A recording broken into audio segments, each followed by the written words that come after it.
আপনি যদি জীবনে ভুল করে থাকেন আর আপনি ভেবে থাকেন যে আপনার দ্বারা কিচ্ছু হবে না, তাহলে কথাগুলো শুনে যাবেন। যদি একটি ডাক্তার যদি জীবনে কিছু ভুল করে, তাহলে একটা মানুষকে 60 ফিট নিচে মাটির নিচে পুঁতে দেওয়া হয়, মানে সে মারা যাবার পরে।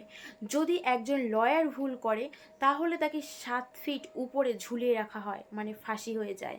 আর একটি দেশের মন্ত্রী বা একটি দেশের যদি কোনো শিক্ষক বা কোনো উপর মহলের কোনো মানুষ যদি ভুল করে, তাহলে পুরো একটা দেশ শেষ হয়ে যায়।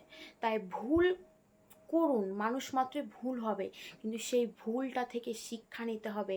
একটা ভুল হতে পারে কাজ করতে গেলে, কিন্তু সেই ভুলটা যাতে দ্বিতীয়বার না হয়, বা সেই ভুলটা থেকে যাতে সরিয়ে আসা যায় বা এড়িয়ে যাওয়া যায় ভুলটা থেকে, তার জন্য ভেবে চিন্তে প্রতিটা পদক্ষেপ নিন।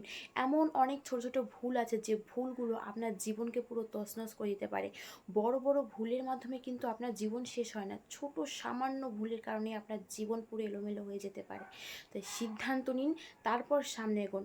ভুল হতেই পারে, কিন্তু ভেঙে পড়বেন না। আর যদি ভুল হয়েও যায়, সেই ভুলটা দ্বিতীয়বার যাতে না হয় সেই চেষ্টা করুন।